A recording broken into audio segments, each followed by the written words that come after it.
పంటలు మిగతా అన్ని పంటలతో పోలిస్తే వ్యవసాయ పంటలతో పోలిస్తే ఆయిల్ పామ్ అనేది లాభదాయకమైన పంట, చీడపీడలు తక్కువ ఉన్న పంట, మార్కెట్ రిస్క్ లేని పంట, దొంగల బెడద లేని పంట, పశువులు అవి తింటాయని బెడద లేని పంట.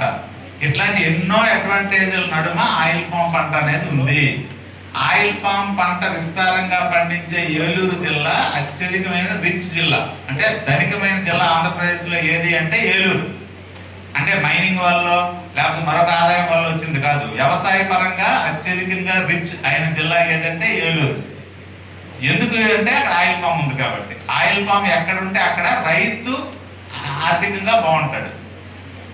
సో రైతు ఆర్థికంగా బాగుండాలంటే కోస్తా ప్రాంతానికి oil palm is the number 1 solution.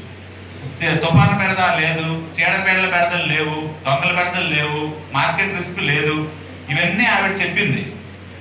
ఇన్ని నేపథ్యంలో ఆయిల్ పామ్ అయితే మన శ్రీకాకుళం జిల్లాలో ఇంతలాగా పక్క జిల్లాలో పోటీ పడి మరీ వేస్తున్న దగ్గర మనం ప్రత్యేకంగా మోటివేషన్లు పెట్టి అది పెట్టి ఇది పెట్టి ఆఖరికి ఒక స్లో దీని కింద కూడా మేడం ఎక్కించాల్సిన పరిస్థితిలో ఎందుకు ఆయిల్ పామ్ ఉందనేది కూడా మీరు ఆలోచించుకోండి.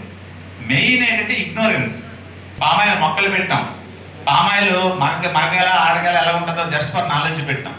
అట్లాంటి గెలలు పండే పంట ఇది. సో ఒక్కొక్క గెల మేడం మీద చెప్పారు, అంతకంటే ఎక్కువ కూడా కాసిన పరిస్థితులు ఉంటాయి. దీనికి ఒకటే ఒక కన్స్ట్రెయింట్ ఏంటి అంటే సాగునీరు ఉండాలి, వర్షాధారంగా పనికిరాదు, మనకి నూతుల కింద కూడా అడ్వైజబుల్ కాదు. ఖచ్చితంగా under ground water, assured irrigation ఉండాలి. దాని ఒక్కటే కన్స్ట్రెయింట్. ఆ కన్స్ట్రెయింట్ని అడ్రస్ చేయడానికి గవర్నమెంట్ విరివిగా సబ్సిడీ మీద బోర్వెల్స్ ఇస్తుంది. ఒకే దగ్గర 5 ఎకరాలు ఒకరికి ఉన్నా 2 ముగ్గురికి ఉన్నా కూడా ఇస్తుంది. డ్రిప్ ఇరిగేషన్ ఇస్తుంది, వీడ్ మ్యాట్లు ఇస్తుంది, వెర్మి కంపోస్ట్లు ఇస్తుంది. మన ఇంకా A to Z మొక్కలు, ఎరువులు, అంతర పంటలు అన్నిటికీ రాయితీలు ఉన్నాయి. అవన్నీ మేడం చెప్పారు. సో ఇందాక మన డిఓ గారు అడిగింది వరి పంటలు ఎక్కువ ఉన్నాయి కదా, వరి పొలాల్లో వస్తుంది అని దాని మీద క్లారిటీ అడిగారు. సో పామాయిల్ అనేది మెట్టు భూముల్లో ఉండే పంట, పెరిగే పంట. వరి పొలాల్లో చాలా వరకు మెట్టు భూముల్లో వరి సాగు అవుతున్న పంటలు. కానీ ఎక్కడ బాగా కన్స్ట్రైంట్ అంటే చెరువు గర్భాలు ఉన్న దగ్గర కానీ, బాగా లోతట్టు ప్రాంతాలు కానీ, నీరు మునక ఉన్న దగ్గర కానీ, బాగా చౌడు ఉన్న దగ్గర కానీ, ఇలాంటి దగ్గర పామాయిల్ అనేది అడ్వైజబుల్ కాదు. ఈవెన్ అలాంటి ప్రాంతాల్లో పామాయిల్ పండించిన రైతులు ఉన్నారు, తీసే రైతులు ఉన్నారు. మనం అడ్వైజ్ చేయట్లేదు అంతే. సో పామాయిల్ అనమాట ఇందాక మేడం అందుకే అన్ని నేలల్లో అని చెప్పారు ఆవిడ. నేను కూడా గమనిస్తున్నాను ప్రెజెంటేషన్. అన్ని నేలలోనే ఆవిడ చెప్పడానికి కారణం ఏంటంటే ఈవెన్ ప్రాబ్లమేటిక్ సాయిల్లో కూడా వస్తుంది, కానీ 8 టన్నులు రాకపోవచ్చు, ఒక 6 టన్నులు వస్తుంది. ఏది రాకపోవడం అనేది ఉండదు. అయితే మనం అది దాన్ని అడ్వైజ్ చేయట్లేదు. చౌడు భూముల్లో కానీ, బాగా లోతట్టు, బాగా పల్లం భూముల్లో వరి పొలాలు వేస్తారు, అలాంటి వాటి అవ్వదు. సో మనకున్న విస్తీర్ణంలో 85-90% పామాయిల్ దగ్గర భూములే. పూర్తిగా మెట్టు భూములు అయితే సాగునీరు సౌకర్యం కల్పించుకోవాలి, లేకపోతే మనం ఆల్రెడీ ఉంటే పర్వాలేదు. సో మీరు బెనిఫిషియరీ ఐడెంటిఫికేషన్ అనేది ఇక్కడ చాలా కీలకం. మనం ఎన్ని చెప్పుకున్నా లాస్ట్ ఇయర్ కూడా మనం పామాయిల్ ఎక్కువ చేయలేదు. మిగతా అన్ని స్కీములు చేసాం, పామాయిల్ మాత్రం చేయలేకపోయాం. దీనికి అన్ను ఎవరెవరికి ఉందో అది గుర్తించండి. తర్వాత ఆ మాత్రం స్తోమత, ఎందుకంటే 4 సంవత్సరాల వరకు పంట రాదు, మధ్యలో అంతర పంటల ద్వారానే ఆదాయం సంపాదించుకోవాలి. కాబట్టి ఆ మాత్రం స్తోమత ఉండే రైతులను గుర్తించండి. బోర్వెల్ వేయగలిగిన రైతులు గుర్తించండి. గవర్నమెంట్ ఉద్యోగస్తులు కానీ ఎవరైతే భూములు వేరే వాళ్ళకి కౌలుకి ఇచ్చేసి ఈ కౌలు నుంచి వేరే పంటల ద్వారా ఆదాయం రాని వాళ్ళని గుర్తించండి ఊర్లో. లేదా ఊర్లో తల్లిదండ్రులు మాత్రమే ఉంటారు, ఈ పిల్లలు ఏమి ఎక్కడో ఉంటారు, ఆ తల్లిదండ్రులు సమంగా పొలాలు చూసుకోలేరు, వాళ్ళు కూడా వ్యవసాయం అమ్ముకుందామా అనుకునే మనస్తత్వంతో ఉండే వాళ్ళని గుర్తించండి. ఎవరైతే దోజ్ హూ ఫెడప్ అంటే ఎవరైతే ప్రస్తుతం ఉన్న వాళ్ళ వ్యవసాయాలతో విసిగిపోయారో వాళ్ళని గుర్తించండి. వాళ్ళని ఆయిల్ పామ్ కోసం గుర్తించండి. ఖచ్చితంగా మీకున్న 3,000 మంది 4,000 మంది రైతుల్లో 70-80 మంది రైతులు మీరు ఇది తీసుకురాగలరు. అంటే ఒకే దగ్గర ఒక మోస్తరు 3 ఎకరాలు 4 ఎకరాలు ఒక దగ్గర ఉండగలిగిన రైతులు, స్తోమత ఉన్న రైతులు, ఇప్పుడు నేను చెప్పిన ఫ్యాక్టర్స్.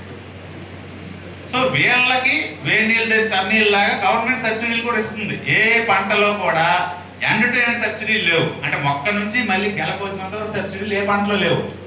ఉన్నాయా? మీరు కూడా పంటలు డీల్ చేస్తున్నారు కదా.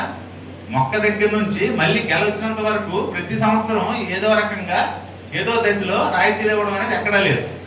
ఈవెన్ హార్టికల్చర్లో లేదు, అగ్రికల్చర్లో కూడా లేదు. ఎందుకని తెస్తుంది గవర్నమెంట్ అంటే విదేశీ మారక ద్రవ్యం క్రూడ్ ఆయిల్ దిగుమతుల మీద తగ్గించుకోవాలి. ఇప్పుడు మనకి ఇస్తున్న కోటా అంటారు కదా, రేషన్లో ఇస్తున్న నూనె అంతా పామాయిల్, మనం బయట తింటున్న బజ్జీలు పామాయిల్, స్నాక్స్ ప్యాకెట్స్ ఏదైనా 10 రూపాయలు 20 రూపాయల ప్యాకెట్లు కొంటాం, అది వాడేది పామాయిల్. సో పామాయిల్ తినకుండా ఎవడు ఈవెన్ అమెరికా అధ్యక్షుడి నుంచి కింద వారు ఎవరి వరకు కూడా పామాయిల్ ఉత్పత్తులు తినకుండా ఎవరు ఉండరు. మనకు తెలియదు వైడ్ రేంజ్ పామాయిల్ అన్నట్టు అంత అడాప్టబిలిటీ ఉన్నది. సో దీనికి ఇంటర్నేషనల్ డిమాండ్ ఎప్పటికీ ఉంటుంది. వీటికి ఇంత ఎక్కువ అడాప్టబిలిటీ ఉన్న క్రాప్ని మనం ఫీల్డ్ లెవెల్లో తీసుకెళ్ళడానికి మన వంతు ప్రయత్నాలు చేయండి. బెనిఫిషియరీ ఐడెంటిఫికేషన్ని చేసేటప్పుడు మీరు ఇప్పుడు నేను చెప్పిన విధానాల్లో వెళ్ళండి. మీకు ఎక్కడైనా గైడెన్స్ కావాలంటే హార్టికల్చర్ ఆఫీసర్స్ హెల్ప్ తీసుకోండి. మీరు ఫస్ట్ అసలు మీరు ట్రై చేయండి. మీరు ముందు ట్రై చేస్తే ఒక ఆర్ఎస్కే అసిస్టెంట్ 60 నుంచి 70 మంది రైతులను ఈజీగా చేయగలరు. ఈజీ మీన్స్ మీరు ఆ చేసే విధానంలో ఫిల్టర్ చేస్తే గుర్తించగలరు. ఇంకా అంతకంటే ఎక్కువ కూడా గుర్తిస్తారు. కొన్ని రణస్థలం కానీ కొన్ని మండలాల్లో ఏవైతే బాగా ఆయిల్ పామ్ పడుతుందో అలాంటి మండలాలు ఇంకా ఎక్కువ కూడా గుర్తించే అవకాశం ఉంటుంది. అది ఆ టెక్నిక్ తెలియకపోతే నేర్చుకోండి, కానీ అసలు ముందు ప్రయత్నించకుండా మాత్రం మానకండి. This is a golden crop. మీకు ఒక వెల్త్ని తీసుకొచ్చే క్రాప్, అంటే రైతులకు తెచ్చే క్రాప్. దీన్ని ఆ అవకాశాన్ని వాళ్ళకు ఉన్న ఇగ్నరెన్స్తో వాళ్ళు పోగొట్టుకునేడానికి మనం కూడా ఆ పాత్ర కాకూడదు. సో దీనికి ఆయిల్ పామ్ కంపెనీలు, మనకు ఆయిల్ పామ్ స్కీము ఎలా ఇంప్లిమెంట్ అవుతుందంటే గవర్నమెంట్తో అగ్రిమెంట్ అయిన ఆయిల్ పామ్ కంపెనీలు ఉన్నాయి. సో మన జిల్లాలో 3 ఆయిల్ పామ్ కంపెనీలు ఉన్నాయి. ఆ కంపెనీ తాలూకు హెడ్లు, ఆ కంపెనీ తాలూకు సిబ్బంది ఇక్కడ వచ్చారు.